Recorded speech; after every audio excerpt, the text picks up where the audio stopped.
And this is the last day of March 2023. From most vantages, it still looks like winter as far as the foliage goes in these woods in southern New England. We do have some flowers on the red maple and the elms right now. And the big-tooth aspen is in bloom right now too. So I'm going to focus on a tree that I intended to put on this channel for a while, but hadn't got to it yet. But I've been finding quite a bit of it the last few weeks on my hikes. And what you just looked at there was an American beech being gnawed away by a beaver at Lantern Hill Pond here. This is Lantern Hill in the background here. I did a study on oaks up there last year. I'm working on a study of some of the serviceberry that's growing in the open ledges up there. And I'm going to start a study on the lower trails that lead to Lantern Hill.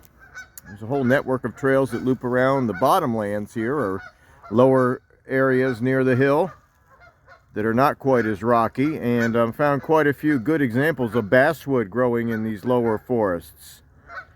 And been finding it on some of the other trails around here too. It's not that common on some parks around here, but some parks it's quite common. So we're going to work on basswood. It's going to start as winter identification because it shows no signs of budding out or the buds aren't swelling yet. So we can say in late March, early April, this is still how you would identify it during the dormant months.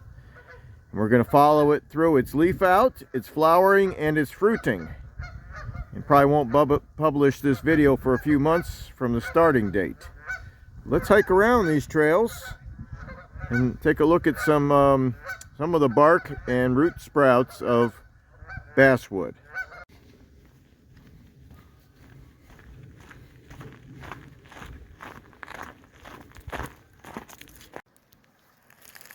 And plenty of well-marked and well-maintained trails traverse the area below Lantern Hill. And the trails up Lantern Hill are well marked. Some are blazed and some are unofficial trails that get more use than the official trails. But great place to go hiking.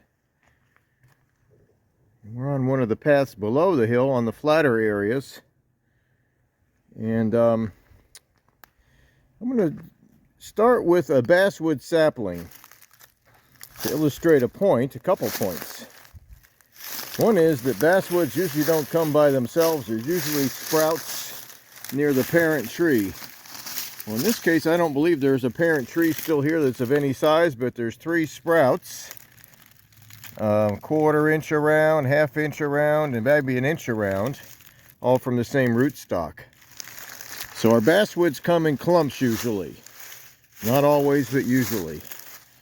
And because there's often a sprout coming up or a seedling or sapling that's very small, we can use these buds that are quite unique to identify the sprout or sapling, because the parent tree that it grows from is often very similar in appearance in the wintertime to ashes and possibly even a tulip poplar if you're at a walking pace, if you're not stopping to really study it. But the buds on these saplings in the late winter, I've been watching them all winter. They haven't changed colors at all. They've been a bright maroon color. That's about 1/4 inch long. I got my pinky in there for scale, so maybe even a little more than 1/4 inch long. Almost as long as my pinky is wide, the pinky nail. Maybe a 1/2 inch long and 1/4 inch wide on that terminal bud.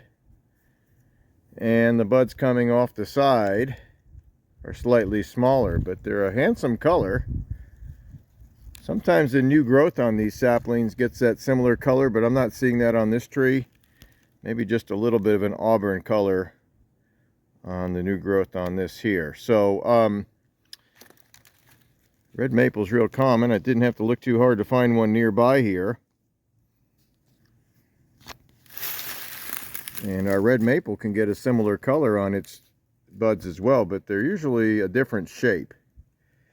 So here's the terminal bud of a red maple on the left. So it's the same geometry on both sides, and the terminal bud or the lateral buds on this basswood are offset to one side. You can't see it on all these from the angle at which I'm taking this recording, but it is there. So they're plumper on one side than on the other side, and the red maples, which are just starting to swell here in early spring, are symmetrical. So these buds on these basswoods are asymmetrical. They're almost shaped like a chocolate chip or a teardrop, but it's a little wider on one side than the other, in a bright red maroon color. And guidebook says those turn to a green color when these sprout out to leaves and next year's buds start to form. The guidebook says that they are a different color. We'll check that out. This is going to be quite a long lesson. I'm going to work on it through the spring, late winter, early spring, and into the middle of the growing season. So we'll double check that and see if that's true. So the fact that these come up in clumps and in sprouts is one way we can tell it's a basswood and not a tree with similar bark. And moving on to trying to identify a basswood as we're hiking, one way we can narrow it down is looking for a tree that has furrowed bark where the valleys or between the furrows don't meet too often. And no, this is not a basswood, this is a white oak. But you know, walking along here, I started thinking that could be a basswood, then realized it wasn't. So sometimes a tree will come out and grab your attention with similar features to a basswood, and then you'll realize it isn't. One thing I can tell is it doesn't have any root sprouts. Branching's pretty far up there, but there are some bark patterns in white oak that are different than basswood that I can't really show in this video, but the upper branches tend to get flakes that come off that hinge open. And it's a slightly lighter color than the bark of a basswood, but this is a feature I'm going to be looking for as I walk along this trail. And keeping in mind what I just illustrated with that white oak, we've got a basswood up here with very similar parallel ridges on its bark, and it's got that obvious feature that helps me separate it from some of the other trees. It's got multiple trunks. So parallel ridges that don't meet too often, at least not on these younger trees. I've seen some larger trees where they do weave back and forth quite a bit. We'll be looking for those as this lesson progresses. But they tend to run parallel longer than some of the other trees with bark that has similar color and features. So even on this side, it seems like the ridges are intersecting a little more. And I've got the main trunk here, about 1 foot in diameter, a smaller one that's still alive, about 6 inches around on the right, and our sprout here.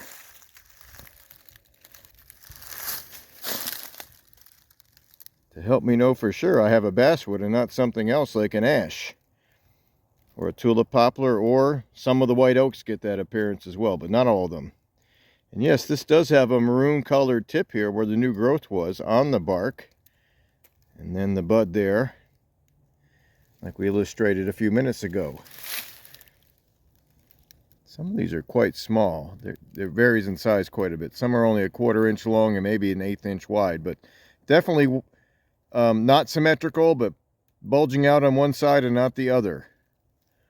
So that helped me prove that this was a basswood with the root sprout, with those unique looking buds in late winter and early spring, to help me narrow down the fact that it is not a tree with similar looking bark.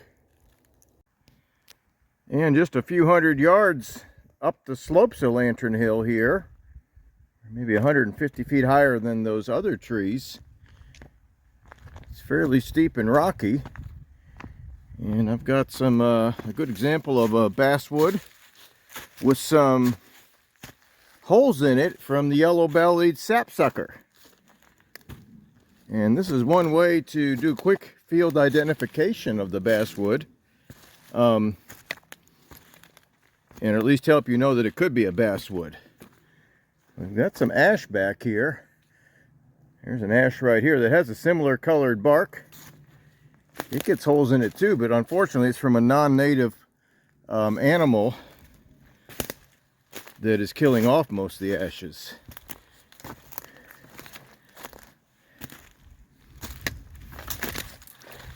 But here is a basswood with rows of holes, and they tend to be in straight lines and go across the bark. And it's not uncommon to see this in the basswood trees, but you don't see that in all of them. But it sure makes it easy to do quick field identification, or at least to narrow it down to being a basswood and not an ash or a hickory with similar colored bark. Here's a whole row of these holes from the yellow-bellied sapsucker. So this is a native animal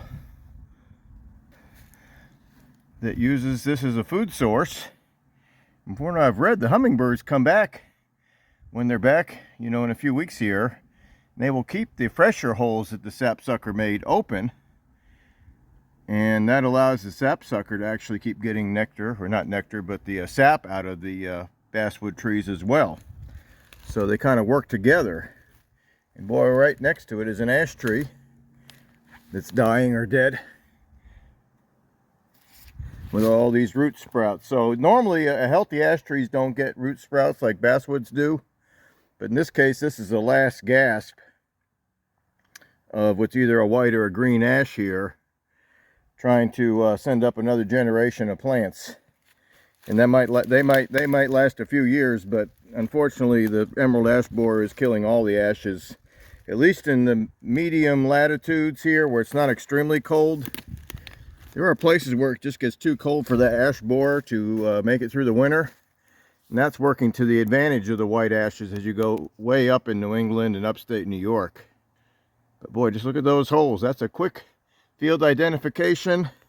I don't have any young enough root sprouts on these trees to get those purple buds. But I can see up there that the heart-shaped leaves are already starting to emerge on this tree. This is the first week of May here. So I can use that for field identification. I probably could see the buds at 25 feet above me in the wintertime with a little bit of assistance from field glasses or binoculars. So I would have never noticed this was a basswood tree growing on this slope if I hadn't seen these holes. And the fact it's got several trees from the same sprout, although there's a red oak growing right here too. So just because they're growing next to each other doesn't mean it's the same species of tree. That's northern red oak. This is basswood. This is basswood.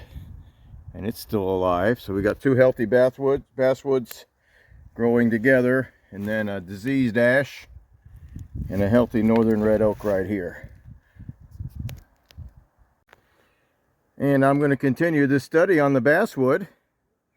That tree on the side of Lantern Hill with all the yellow belly sapsucker burrow holes in it was an easy way to tell a basswood from a distance. We've got more of the same on what's called Lambert Mountain here. This is about a week later and about 10 miles further northeast from that location at Lantern Hill. This is the Blue Perimeter Trail around what's called the Tri-Town Forest Preserve. And quite a bit of basswood on what's called Lambert Mountain here. It's not scattered throughout the whole park, but there are places where it's quite common. And a tree that often looks like basswood from a distance, similar color bark, it tends to have more of these ridges and furrows that meet quite often. And often they're diseased, and that's our white ash. I believe this is a white ash. It's too far gone to really know for sure. But the white ash and the green ash are have the same fate right now. And right next to it is a clump of basswood, just on the other side of this rock wall here. And again, I see a clump, and I can see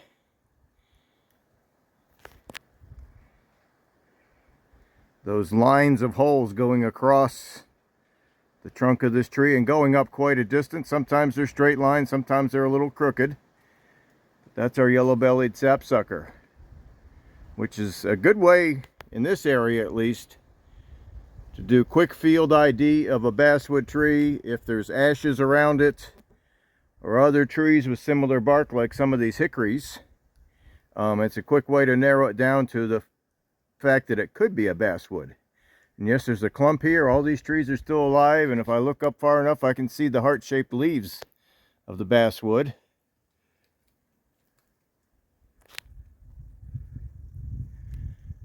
And there's some right there. And just back on the trail here a few feet is a sapling, or a basswood with root sprouts. A small basswood with root sprouts coming up where we can see the leaves even better. Boy, these have really filled out. We've had 3 days in a row in the 70s, and that's all it took for these plants to really get going. Look at the size of that leaf. I don't know if that's full grown or not, but I'll tell you what, that's often how big they are when they're full grown. That's about the size of my hand there. I'll have to put the wide angle on to get it all on one screen. That's how big this guy is. But it's an aggressively growing root sprout from a tree that's just 4 or 5 inches across. This is not a large basswood tree. And got plenty of heart-shaped leaves up there as well. So the border of our heart-shaped leaf, it's got teeth about an eighth, I'd say about an 1/8 inch in size. You can see that there. There's one tooth at a time. So you got a tooth, a tooth, a tooth, a tooth. They're all about the same size, unlike our birches and hornbeams, which have a large tooth and then several small teeth and then a large tooth again. So the back side is almost as smooth as the front side. Actually, it's quite shiny. It's not fuzzy at all. And I was doing slippery elm a couple years ago in the summertime. We looked at basswood as well that day because the slippery elm has a heart-shaped leaf that's a little bit offset, but is not smooth to the touch at all. But they were growing right near each other.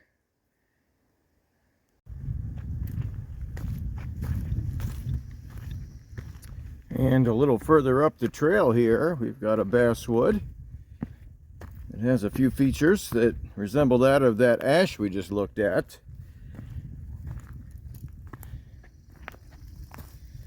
There's a split trunk here. So we have 2 trees, which we often have, at least 2. They're both about the same size. The one on the right has these ridges and furrows that are meeting quite often, just like the ash that we looked at. I think the tops of these ridges are a little flatter though, so that might help us narrow it down. And the one on the left has more of that telltale parallel ridges that don't meet too often. So every tree is a little different. Every section of a tree is a little bit different. But one thing I can say about basswood is it rarely grows straight. Even if it's by itself, it usually wants to lean one way or the other. And this one's definitely doing that as it reaches out.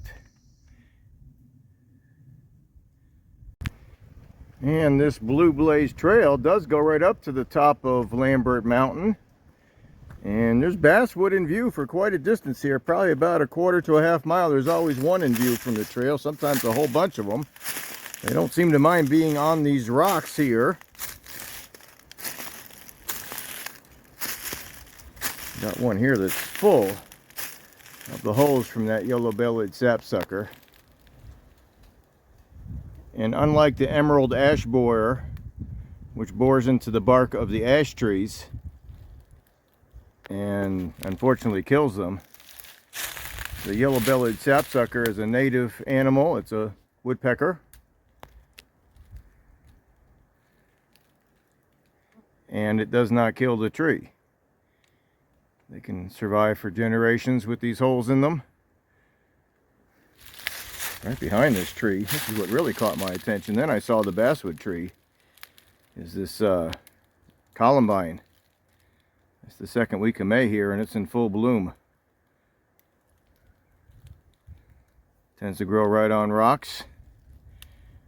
Plenty of these holes from the yellow-bellied sapsucker. So I saw the columbine, then I saw the tree with the holes in it, then I did a double check to make sure we had the leaves, which are just starting to come out on this larger tree.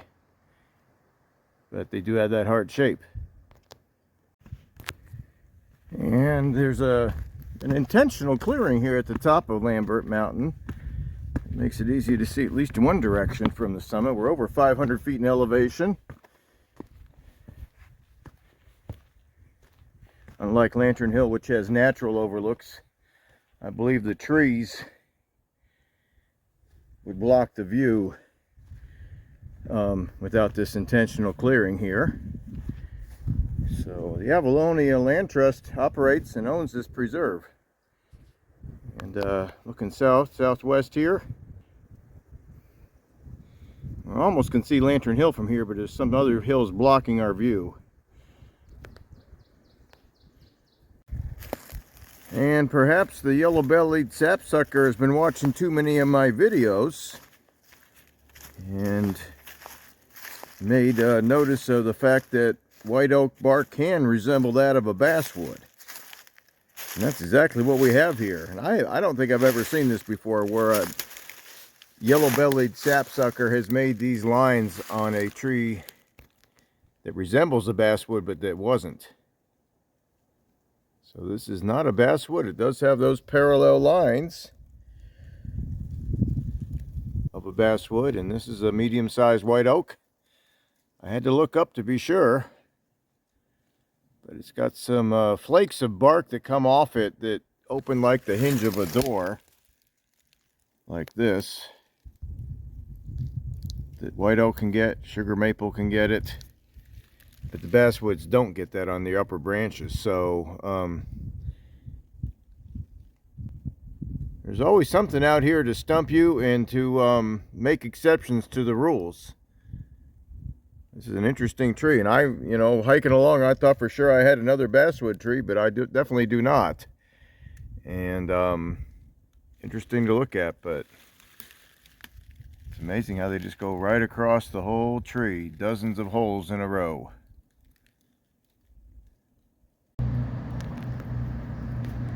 Well, about a month has elapsed since I recorded those basswoods up on Lambert Mountain at the Tri-Town Forest. We're about 10-15 miles northwest of there, along the banks of the Yantic River. I'm just upstream from Yantic Falls, which is a very scenic area here in Norwich, Connecticut, still in New London County. And there's plenty of basswood along the banks here. And these trees have kind of grown towards the river and droop down towards the river so we can get a better look at what is often out of view, which is the flowers of the basswood. We'll zoom back in.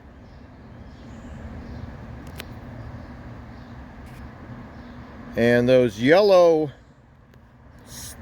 look like almost stripes, or they're called bracts, B-R-A-C-T-S, sticking out below the green leaves, those green heart-shaped leaves which we've become familiar with. Those bracts can catch your attention.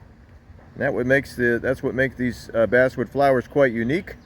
Often out of view in a forest situation. You have to find a place where the branches on the trees are overhanging down towards the ground in a park setting or here along a river. But when hiking through the woods, they're often out of view. But along this Yantic River here today, they are in plain view, and the leaves come out several weeks before these flowers start to form. I've got some in closer view right here. So what you see here in the foreground are the heart-shaped leaves. These ones in deeper shade aren't getting as large as some of the ones we looked at a few weeks ago. They're between 3 and 6 inches long with that pretty coarsely toothed edge. It's pretty coarsely toothed. And just below the leaves are these bracts. Almost looks like a banana peel sticking out, and then attached to the bract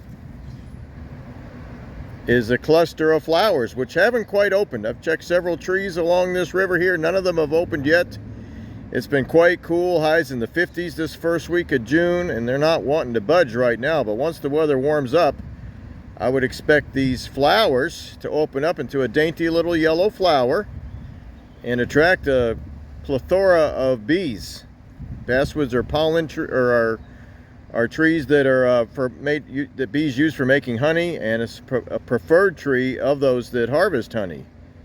So people often try to seek out these basswood trees for making honey, or to get the bees to make the honey. So we'll come back and look at this tree. It's not too far from where I spend a lot of my time. We'll watch it as these flowers open, and hopefully we can see them again after that when they turn to what's called a nutlet, which is what the flower becomes as it matures and after it's been pollinated. Well, it's been 3 weeks since I first studied the flowers that had not opened and the bracts that they dangle down from on this tree overlooking the Yantic River. It took that long for these flowers to start to open. It's now the last week of June. We had quite a bit of cool weather this spring, but things are progressing. It's starting to feel like summer. It's quite humid today, and the flowers are open, or at least some of them are, and the bees are here feasting on the nectar. There's one in the background right there.